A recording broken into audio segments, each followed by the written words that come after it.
September 30th, 1955. Blackwell's Corner, California. A roadside gas station cafe in the middle of nowhere.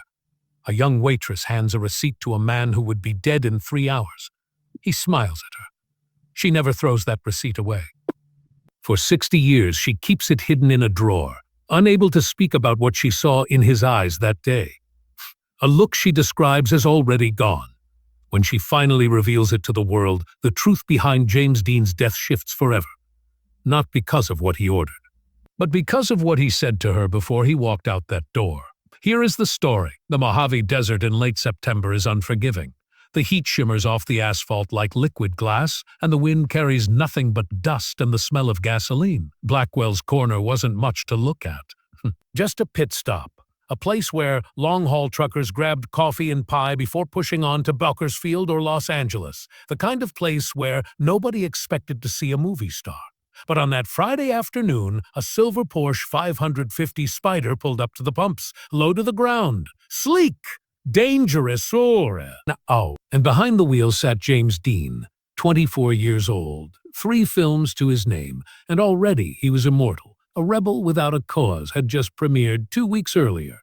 Teenagers across America were lining up around the block to see him, James Byron Dean, the kid from Indiana who became the voice of a generation, the boy who made it okay to feel broken, to feel misunderstood, to feel rage. But here in this gas station, he was just another guy ordering a slice of apple pie and a glass of milk. The waitress, a young woman named Jeanette Miller, didn't recognize him at first. She was 19, blonde.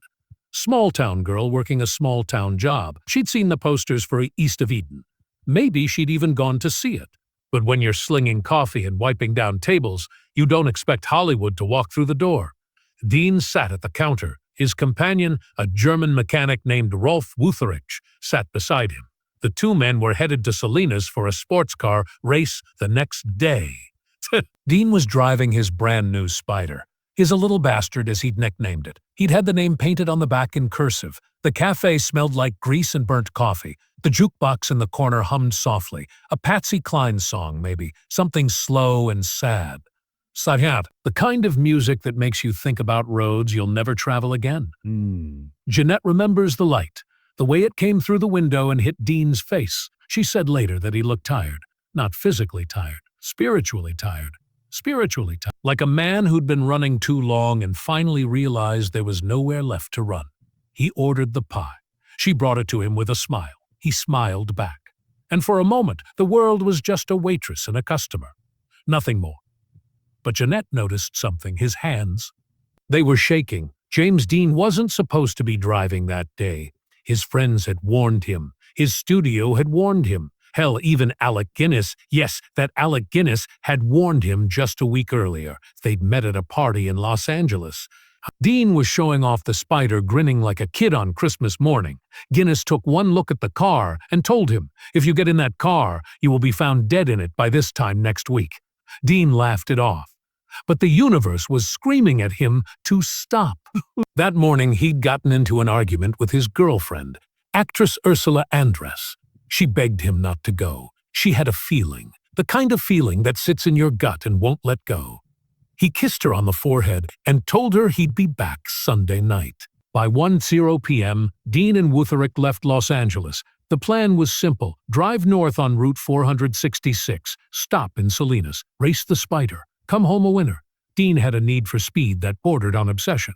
It wasn't about fame. It wasn't about fame. It wasn't about proving anything. It was about control. Say, when you're behind the wheel, you're in charge. You decide how fast. You decide when to stop. You decide if you live or die.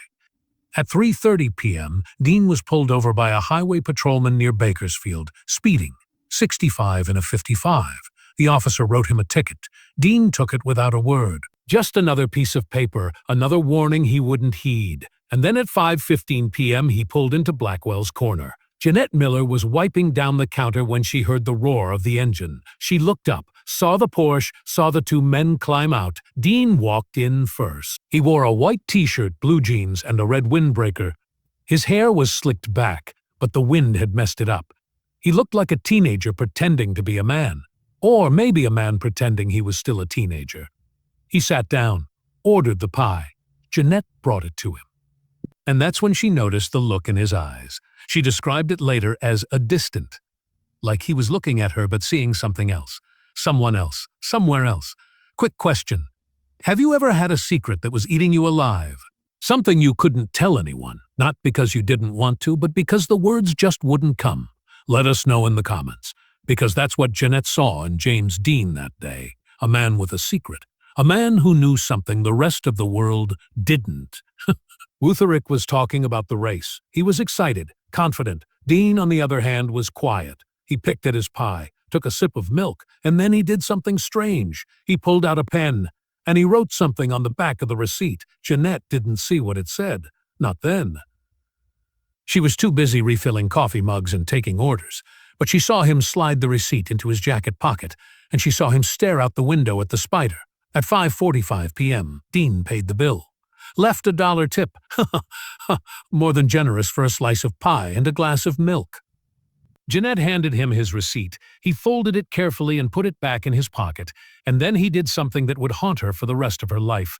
He looked her dead in the eyes and said, "Thanks for everything." Not a thanks for the pie. Not a thanks for the service. A thanks for everything, like he was saying goodbye to the whole world. At 5:59 p.m., James Dean climbed back into the Porsche 550 Spyder. Rolf Wutherick settled into the passenger seat. The engine roared to life. That low, guttural growl that only a sports car can make. The kind of sound that makes your heart race even when you're standing still. Dean pulled out of Blackwell's corner and headed west on Route 466. The sun was setting. The sky was a blood-orange smear across the horizon. The temperature was dropping. Perfect driving weather.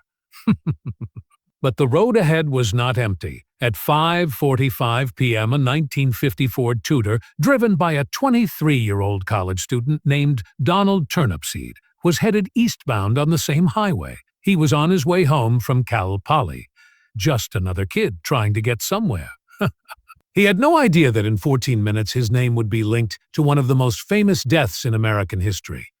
Dean was flying. Eyewitnesses later reported that he was doing at least 80 miles per hour.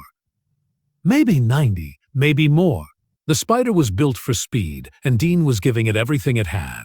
At 5:59 p.m., Turnipseed reached the intersection of Route 466 and Route 41. He needed to make a left turn. He looked. He didn't see the silver Porsche, or maybe he did see it, but he didn't think it was moving that fast. Either way, he started his turn. Dean saw the Ford. He saw it too late. Wutherick shouted, "He's gonna turn in front of us." Dean slammed on the brakes. The tires screamed. The smell of burnt rubber filled the air, but the Spyder was going too fast. Way too fast.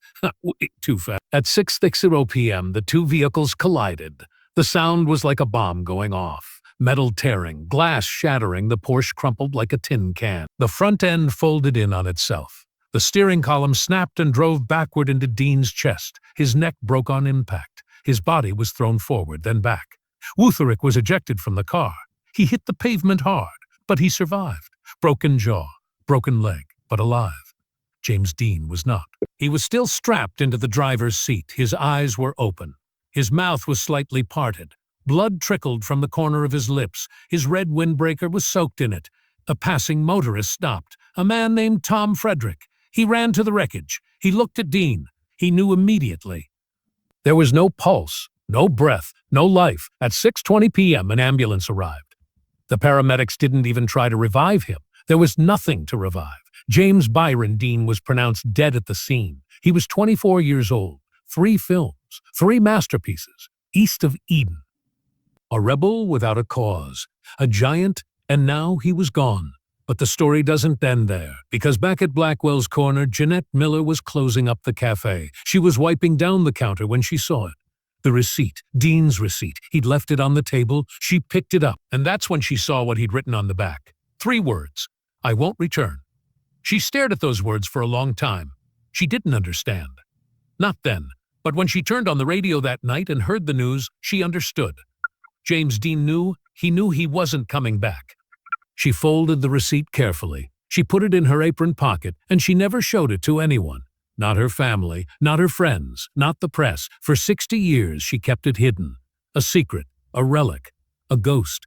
Because how do you explain that? How do you tell the world that James Dean knew he was going to die and he still got in that car anyway? The death of James Dean shattered Hollywood. The studio scrambled.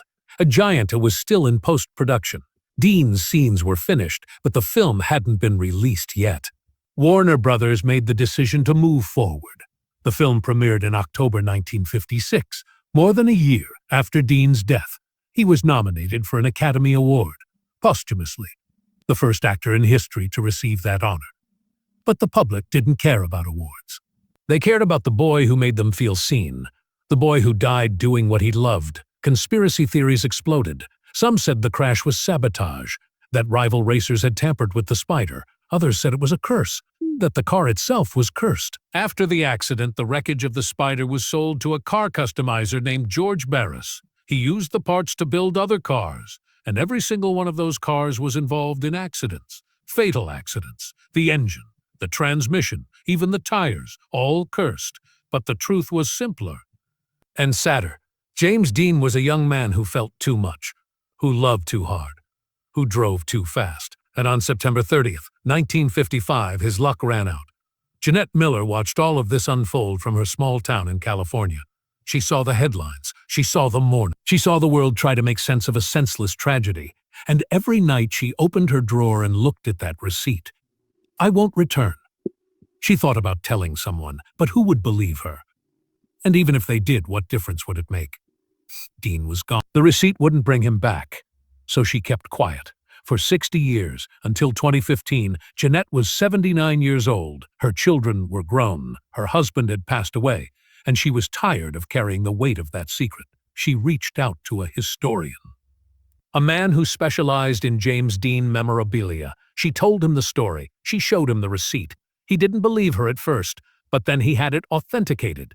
The handwriting matched. The date matched. The location matched. The location matched. It was real. The historian published the story. And the world finally knew. James Dean's final meal was a slice of apple pie and a glass of milk.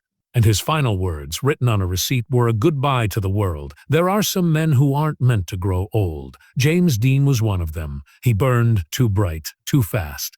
And when the flame went out, it left a hole in the world that has never been filled. But here's the thing about legends, Mutro Oigs. Why do times? They don't die. Not really. They live on in the stories we tell, in the films we watch, in the receipts we keep. Jeanette Miller held on to that piece of paper for 60 years, not because it was valuable, not because it would make her famous, but because it was proof. Proof that she'd met him. Proof that he'd looked at her with those haunted eyes and said, "Thank you." Proof that he knew. And maybe that's the real tragedy. Not that James Dean died young, but that he knew he was going to, and he still chose to get in that car. Because for some men, living isn't about how long you survive. It's about how much you feel in the time you have. James Dean felt everything, and he gave all of it to us. So here's the question. If you knew you only had 3 hours left, would you still do the thing you loved, even if it killed you? Let us know in the comments. And unfortunately, they don't make men like James Dean anymore.